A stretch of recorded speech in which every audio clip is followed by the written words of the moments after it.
বাবু বাবু, আমার আইফোনটা দেখেছিস রে? কই না তো। দেখো তোমার ফোন তুমি কোথায় রেখেছো। আরে পাগল, দেখবি তো তখনই না, যখন তোর ওই বুড়ো বাপটা আমাকে কিনে দেবে।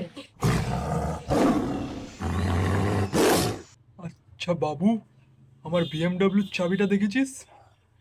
কই না তো বাবা, আমাদের যে বিএমডব্লিউ আছে তো কই আগে বলনি তো। আরে দেখবি তো তখনই না, যখন তোর মার বাবা আমাকে বিএমডব্লিউ গিফট করবে। যাকগে, ওসব বাদ দাও, আর বাজারটা করে এনে দাও, অনেকদিন থেকে বাজার নেই। হ্যাঁ, নাহলে মেরে খুন্তি দিয়ে ঠ্যাং ভেঙে দেবো। যাচ্ছি যাচ্ছি। 2 hours later. বাবা, কি গরম পড়েছে।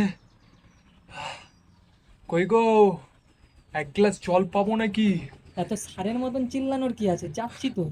ওই যে বাজার রাখা আছে, 10 গ্রাম হলুদ, 15 গ্রাম জিরা, আর হ্যাঁ, 5 টাকার মাংস নিয়ে এসেছি, একটু কষিয়ে রেঁধে দেবে। হ্যাঁ, বাপরে বাপ, অনেকদিন খাইনি। মোর লজ্জা, এই লোকটা আমার জীবনটাকে তেল ছাড়াই মাছ ভাজা করে দিল। আই, আচ্ছা মা, তেল ছাড়া মাছ ভাজা মানে? মানে মানে তোর বাবার এই তেলটা কিনতে গেলেও টাকা লাগবে, আর ওনার পকেট থেকে তো টাকা বেরোবে না। তাহলে তার জন্যই বললাম তেল ছাড়া মাছ ভাজা। এই, তোমরা মা আর ছেলে মিলে কি গুজুর গুজুর ফুসুর ফুসুর করছো গো?